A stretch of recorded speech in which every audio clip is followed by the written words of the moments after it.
எலெக்ஷன்ங்கிறது ஒரு serious business. இந்த மாதிரி எல்லாம் சீரியஸா யோசிக்கும் போது காமெடி மட்டும் உட்கார்ந்து திமுக ஸ்டாலின் தமிழகத்திலேயே முதல்ல அனைத்து மகளிருக்கும் 1000 ரூபாய் கொடுக்கப்படும் சொன்னவங்க கொடுத்திருக்கிறாங்களா? கிடையவே கிடையாது. தமிழகத்திலேயே இவ்வளவு மோசமா நடத்தக்கூடிய இந்த திட்டத்தை இவங்க எப்படி அகில இந்திய லெவல்ல பண்ண முடியும்? ஜெயிச்சாலும் பண்ண முடியாது, ஜெயிக்க போறதும் இல்ல. இவங்க ஜெயிக்க போறது இல்லைங்கிறது அவங்களுக்கே நல்லா தெரியும். 4 ரூபாய் 5 ரூபாய் பெட்ரோல் டீசல் விலை குறைக்க முடியாத மு.க. ஸ்டாலின் திமுக எப்படி பெட்ரோல் விலையை கிட்டத்தட்ட 100 ரூபாயிலிருந்து 25 ரூபாய் குறைச்சு 72 ரூபாய் ஆக்கும்? நரேந்திர மோடி கொண்டு வந்த சட்டத்தை இவர் உடனே அமல்படுத்துவாரா? நீ யாரையும் அமல்படுத்துறதுக்கு? நீ இங்க கன்னியாகுமரியில உட்காந்துட்டு காஷ்மீர்ல என்ன பண்ண போற? திமுகவை கும்படி குட்டிய தாட்டினா யாருக்கு தெரிய போகுது? ஸ்டாலின் பத்தி வெள்ள உள்ள யாருக்காட்டி தெரியுமா? யாருக்குமே தெரியாது.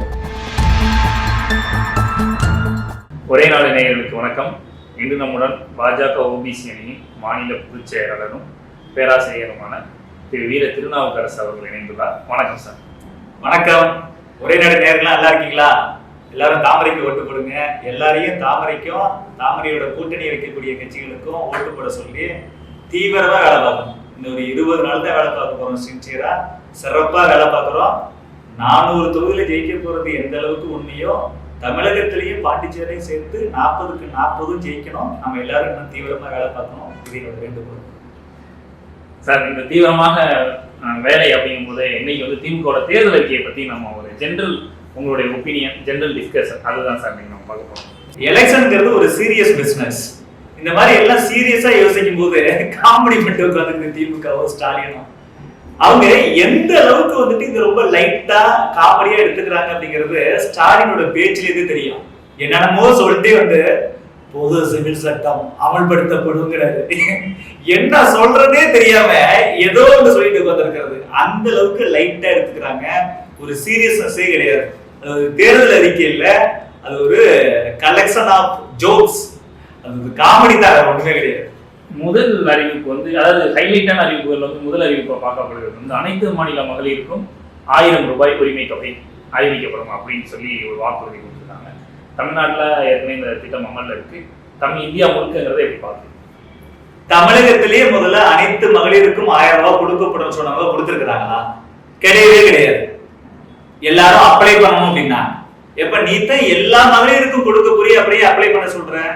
அதுல அப்ளை பண்ணதே கொஞ்சம் பேர் தான். அப்ளை பண்ண ஆட்கள்ல 50 லட்சத்துக்கும் மேற்பட்ட மகளிருக்கு உங்களுக்கு எல்லாம் தகுதி இல்லைன்னு சொல்லி ஒதுக்கிட்டாங்க திமுக. மீதமுள்ள கொஞ்சம் பேருக்கு தான் கொடுத்திருக்கிறாங்க. அதுவும் எத்தனை வருஷம் கழிச்சு? ஆட்சிக்கு 28 மாசம் கழிச்சு தான் அதுல பாராளுமன்ற எலெக்ஷன் மைண்ட்ல வச்சு கொடுத்தாங்க. இப்ப 28 மாசத்துக்கும் தலா மாசம் 1000 ரூபாய் அப்படின்னா 28,000 ரூபாய் ஒவ்வொரு மகளிருக்கும் கட்டிச்சிருக்கணும். அதையும் கொடுக்கல. அப்ப தமிழகத்திலேயே சொன்னபடி செய்ய முடியாத திமுகவால அகில இந்திய அளவுல எப்படி செய்ய முடியும்? இங்க ஜெயிச்சுட்டாங்க, ஜெயிச்சுட்டே இவங்க செய்யல. அகில இந்திய அளவுல திமுக அங்கம் வகிக்கக்கூடிய அந்த காங்கிரஸ் இந்தி கூட்டணி ஜெயிக்க போறதில்ல, தோக்க போகுதுன்னு எல்லாருக்கும் தெரியுது. தோக்க போற ஒரு கூட்டணி கட்சி சார்ந்தவர் இவர் எப்படி அகில இந்திய லெவல்ல முதல்ல அமல்படுத்துவாரு? சரி, அகில இந்திய அளவுல இதெல்லாம் இந்த திட்டம் இல்லையா அப்படின்னா பல்வேறு மாநிலங்கள்ல பல்வேறு பேர்ல இருக்கு. உதாரணத்துக்கு பக்கத்துல கர்நாடகால எடுத்துக்கோங்க, அவங்க கூட வச்சிருக்கிறாங்க. அங்க இருக்கக்கூடிய பெண்களுக்கு மாசம் 2000 ரூபாய் கொடுக்கறத அவங்க சொல்லி இதை செயல்படுத்துற சொல்லியிருக்கிறாங்க. ஒவ்வொரு மாநிலத்திலையும் பல்வேறு திட்டங்கள் பல்வேறு பெயர்கள்ல நடைமுறையில் இருக்குது. 1000 ரூபாய் மகளிர்கள் சொல்லும் போது மகளிர்கள் நினைக்கிறாங்க, ஏற்கனவே இருக்கக்கூடிய திட்டங்கள்லாம் அப்படியே தொடர போது அதை தாண்டி 1000 ரூபாய் வரப்போகுது அப்படின்னு நினைப்பாங்க. அப்படி தூண்டி விட்டுட்டு இவங்க என்ன செய்யறாங்க? ஆட்சிக்கு வந்தப்புறம் இந்த 1000 ரூபாய கொடுக்கறதுக்காக தேர்தலில் ஜெயிக்கணும், அதுக்காக இந்த 1000 ரூபாய் கொடுக்கணும் அப்படிங்கிறதுக்காக ஏற்கனவே இருந்த பல்வேறு நல்ல திட்டங்களை நிறுத்திட்டாங்க. உதாரணத்துக்கு பெண்களுக்கு தாலிக்கு தங்கன்னு ஒரு திட்டம் இருந்துச்சு. இன்னைக்கு அந்த திட்டம் கிடையாது. நீ ஏற்கனவே இருக்கிற திட்டத்தை கூட புதுசா கொடுத்ததானே இது உன்னோட scheme.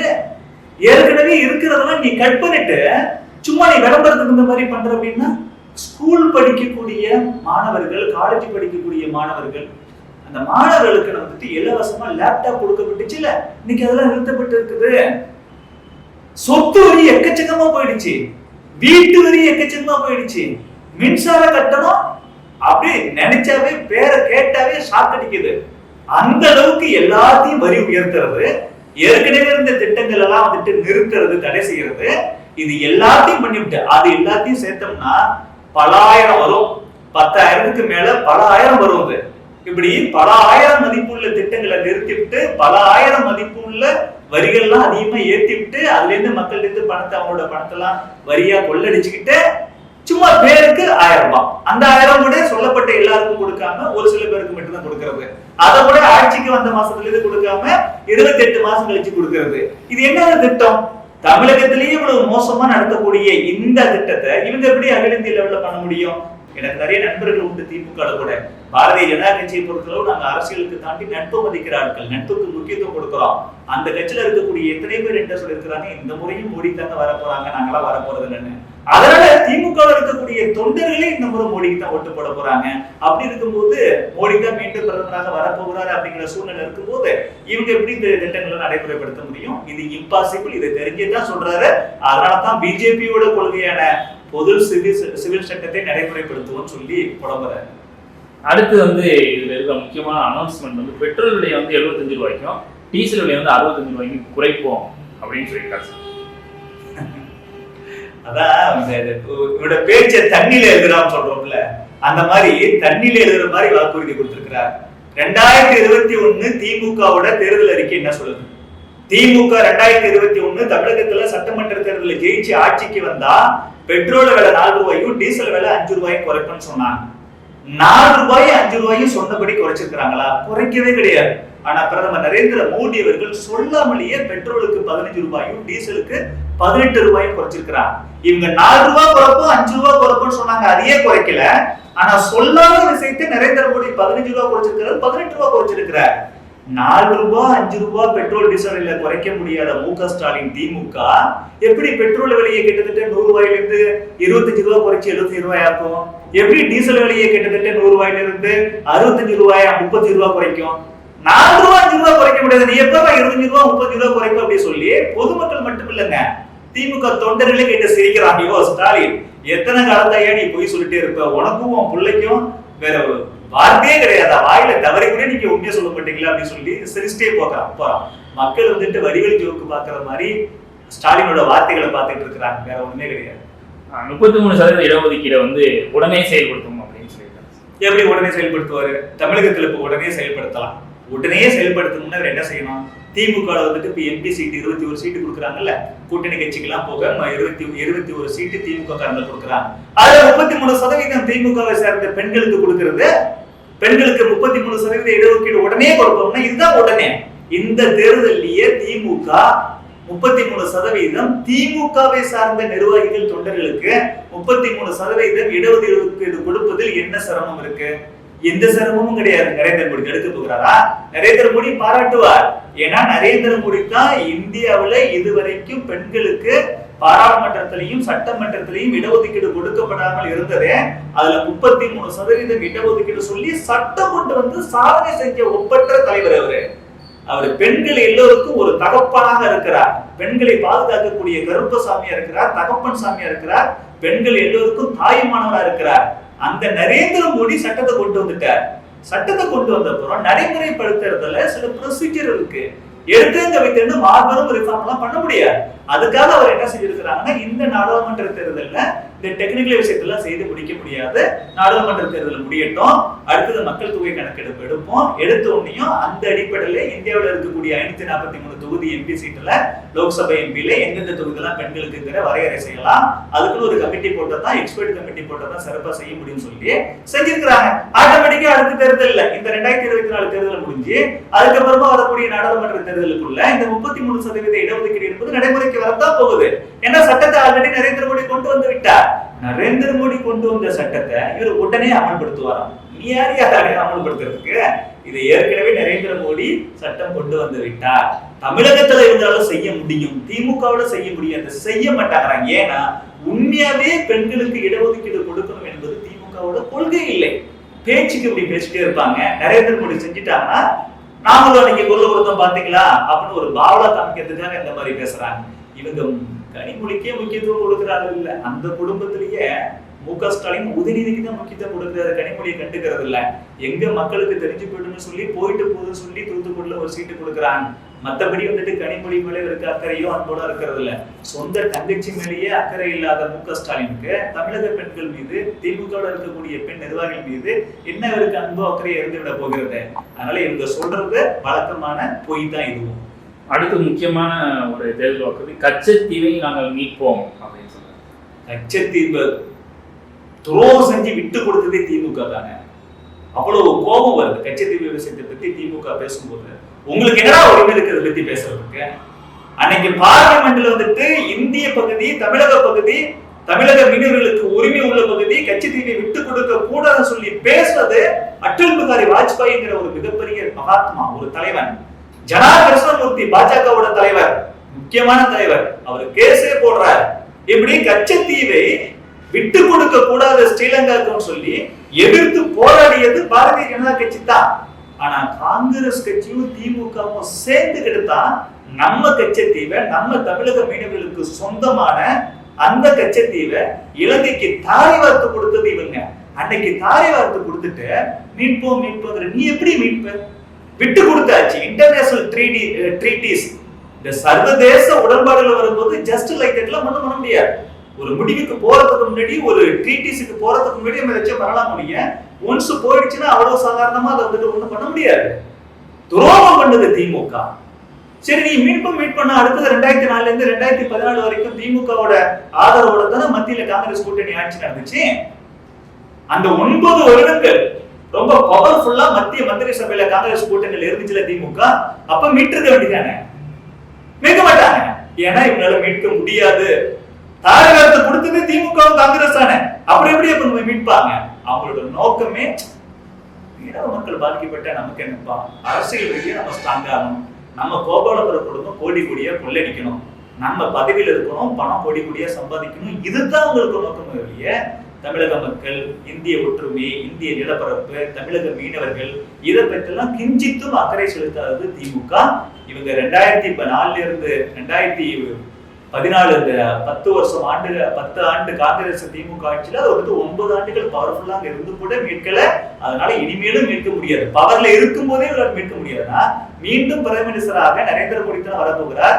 Narendra Modi prime minister இருக்கும்போது இவங்க எப்படி மீட்டு கிழிப்பாங்க? அதெல்லாம் ஒண்ணும் பண்ண முடியாது. அடுத்து ஒரு முக்கியமான தேர்தல் அறிக்கை சார், பல்கலைக்கழக துணைவேந்தர்கள் இனிமேல் மாநில அரசால் தான் நியமிக்கப்படுவார்கள். அப்படி மாதிரி ஒரு ஆளுநருக்கு வரமற்ற அதிகாரங்களுக்குரிய அரசியல் சட்டத்தை நீக்குவோம் அப்படின்னு ஸ்டாலின் சொல்லியிருக்காரு. ஸ்டாலினுக்கு புரியணும், ஆளுநரும் part and parcel of state government. Chief executive officer அவர் ஸ்டேட்டை பொறுத்தளவு கான்ஸ்டிடியூஷன் படி அண்ணல் அம்பேத்கர் அவர்கள் உருவாக்கி கொடுத்த அரசியலமைப்பு சட்டப்படி அது ஒரு மாநிலத்தோட தலைமை செயல் அதிகாரி ஆளுநர். அவர் மூலமா நியமனம் செய்யப்படுகிறது தான் கரெக்டா இருக்கும். இவங்க என்ன நினைக்கிறாங்கன்னா, ஆளுநர்கள் வந்துட்டு இந்த காங்கிரஸ் ஆட்சி காலத்துல பார்த்தோம்னா லஞ்சம் ஊழலுக்கெல்லாம் வந்துட்டு அவங்களும் கொஞ்சம் அப்படியே ஒத்துக்குவாங்க. ஆனா நரேந்திர மோடி தலைமையிலான பாரதிய ஜனதா கட்சி ஆட்சியில நியமனம் செய்யப்படுகிற ஆளுநர்கள் எல்லாமே சட்டப்படி எது சரியோ தான் செய்வாங்க. இவங்களால சம்பாதிக்க முடியல திமுக. அதனால என்ன பாக்குறாங்கன்னா, ஆளுநர் நியமனம் செய்யக்கூடாது, முதலமைச்சர் தலைமையிலான அரசு மட்டுமே வந்துட்டு நியமனம் செய்யணும் பாக்குறாங்க. நான் ஒரு இந்திய தமிழகத்துல இருக்கக்கூடிய பல்வேறு பல்கலைக்கழகங்கள்ல, தனியார் பல்கலைக்கழகங்கள்ல நான் ஆசிரியரா வேலை பார்த்திருக்கிறேன், பேராசிரியரா. பல்வேறு பல்கலைக்கழகங்கள்ல, அரசு பல்கலைக்கழகங்கள்ல படிச்சிருக்கிறேன். நடக்கக்கூடிய அத்தனை அட்டூழியமும் நான் பார்த்திருக்கிறேன். தமிழகத்துல இருக்கக்கூடிய பல்வேறு யூனிவர்சிட்டிஸ்ல, கவர்மெண்ட் யூனிவர்சிட்டிஸ்ல பிசி வைஸ் சான்சலர், துணைவேந்தர் நியமனம் செய்யறதுக்கு கோடிக்கணக்கான ரூபாய் லஞ்சம் வாங்கப்படுகிறது. ஏற்கனவே அனந்த கருசன் சொல்லி ஒரு மிகச்சிறந்த கல்வியாளர் சொல்லியிருக்கிறார், 5 கோடி முதல் 50 கோடி வரை ஒரு பல்கலைக்கழக பிசி நியமனத்திற்கு அரசாங்கம் வாங்குகிறது, அரசியல் கட்சிகள் வாங்குகின்றன. இது சொல்லியே பல வருஷம் ஆயிடுச்சு. பல வருஷத்துக்கு முன்னாடியே 50 கோடி ரூபாய்னா இன்னைக்கு அது 100 கோடி, 200 கோடி, 300 கோடி ரூபாய் மாறி இருக்கிறது. எவ்வளவு மோசம்! ஒரு பல்கலைக்கழகத்தோட துணைவேந்தர் எத்தனை கோடி ரூபாய் லஞ்சம் கொடுத்து அந்த பதவிக்கு வராருன்னா, அந்த பல்கலைக்கழகத்துல படிக்கக்கூடிய பல்லாயிரக்கணக்கான மாணவர்களோட கல்வி வளர்ச்சிக்கு அவரோட சிந்தனை போகும். அவர் போட்ட பணத்தை எடுக்க தானே பார்ப்பாரு. அப்ப என்ன ஆகும்? அங்க ஊழல் அதிகமாகும், கல்வி வளர்ச்சி என்பது சுத்தமா இருக்காது. மாணவர்களுக்கு அவங்கள பிசினஸ் பண்ணக்கூடிய ஆண்டர்பிரனர்ஸாவோ இல்ல நல்ல வேலை வாங்கக்கூடிய தகுதி உள்ள மாணவர்களாகவோ வளர்த்தெடுக்கணும் அப்படிங்கிற எண்ணம் அவருக்கு வராது. நம்ம இத்தனை கோடி ரூபாய் கொடுத்து இந்த பொறுப்புக்கு வந்திருக்கிறோம், இந்த போஸ்டிங் எவ்வளவு காசு லஞ்சம் கொடுத்தோமோ அதை திருப்பி எடுக்கணுங்கிற எண்ணம் தானே வரும். இப்படி மாற்றி வச்சது யாரு? திராவிட கட்சிகள். இதுதான் திராவிட மாடல். இதுக்காக தான் இவர் என்ன செய்யறாருன்னா, நம்ம லட்சக்கணக்கு கோடிக்கணக்கில் லஞ்சம் வாங்கிட்டு இருந்தோமே, யூனிவர்சிட்டியோட பிசினா வைஸ் சான்சலருக்கு இத்தனை கோடி, அதுல இருக்கக்கூடிய ரெஜிஸ்ட்ராருக்கு இத்தனை கோடி, கண்ட்ரோலர் ஆஃப் எக்ஸாமினேஷன்ஸ்க்கு இத்தனை கோடி, ஒவ்வொரு ப்ரொஃபஸரை யூனிவர்சிட்டியில அப்பாயின்ட் பண்றதுக்கும் லட்சக்கணக்கில் 30 to 50 லட்சம் ரூபாய் காசு வாங்கிட்டு தான் தமிழகத்துல இருக்கக்கூடிய பல்வேறு பல்கலைக்கழகங்கள்ல வேலை வந்துட்டு கொடுக்கறாங்கிறது மறுக்க முடியாத உண்மை. யாரும் சேலஞ்ச் பண்ணுங்க, நான் உறுதியா சொல்றேன், அனுபவத்துல சொல்றேன். தமிழகத்துல இருக்கக்கூடிய எல்லா யூனிவர்சிட்டிஸ்லயுமே ப்ரொஃபஸர் அப்பாயின்மெண்ட்டுக்கு லட்சக்கணக்கில் காசு வாங்கிட்டு தான் போடுறாங்க. திராவிட மாடல் இப்படித்தான் இருக்குது. இந்தியாவுல எந்த மாநிலத்திலும் இவ்வளவு மோசமா இல்ல, தமிழகத்துல மட்டும்தான் அப்படி இருக்கு. அந்த பிசி அப்பாயின்மெண்ட்லயாவது கவர்னர் அப்பாயின்மெண்ட் வரும் பொழுது என்ன ஆகுதுன்னா, நேர்மையான கவர்னர் இருக்கும் பொழுது யார் மெரிட்டோட இருக்கிறாங்களோ அவங்களை அப்பாயின்ட் பண்றாரு. என்னடா நமக்கு வரக்கூடிய கோடிக்கணக்கான லஞ்ச பணம் வரமாட்டேங்குதே சொல்லி மு.க. ஸ்டாலின் என்ன செய்யறாரு, நாங்க ஃபியூச்சர்ல என்ன செய்வோம், எங்க கூட்டணி வந்துட்டு மத்தியில் ஆட்சிக்கு வந்துச்சுன்னா மாநில அரசாங்கமே, அதாவது கவர்னரை தவிர்த்த முதலமைச்சர் இருக்கிறாருல, முதலமைச்சர் கல்வி அமைச்சர், நாங்களே துணைவேந்தரை நியமனம் செய்வோம். அப்படின்னு என்ன அர்த்தம்? கோடிக்கணக்கில் நாங்க வாங்கி கோபாலபுர குடும்பம் மட்டுமே கொடுக்கும், மாணவர்கள் எப்படியே போகட்டும், எனக்கு என்ன, அவன் சும்மா படிச்சு டிகிரி மட்டும் வாங்கிட்டு வரட்டும், எந்த ஒரு வேலை கிடைக்காம கஷ்டப்படட்டும், 10,000 8,000 கோடி வேலை கிடைக்காம கஷ்டப்படட்டும், எந்த ஒரு பிசினஸ் பண்றதுக்கும் அறிவோட வரணும், அப்படி வராம கூட போகட்டும், எனக்கு என்ன, எங்களுக்கு தேவை கோடிக்கணக்கில் லஞ்ச பணம் அப்படிங்கறத மட்டுமே மனசுல வச்சு இந்த மாதிரி கருத்தை சொல்லியிருக்கிறாரு. இதை ஒருபோதும் அனுமதிக்க முடியாது, இது நடக்காது. ஏன்னா மு.க. ஸ்டாலின் கூட்டணி, இந்த இண்டி கூட்டணி ஜெயிக்க போறதில்ல. மீண்டும் 3வது முறையாக நரேந்திர மோடி தான் பிரதமராக வரப்போகிறார். இவங்களுடைய பகல் கனவு ஒருபோதும் பலிக்காது. ஒரே நாடு நேரடி நிபுணர் கருத்து நன்றி. நன்றி.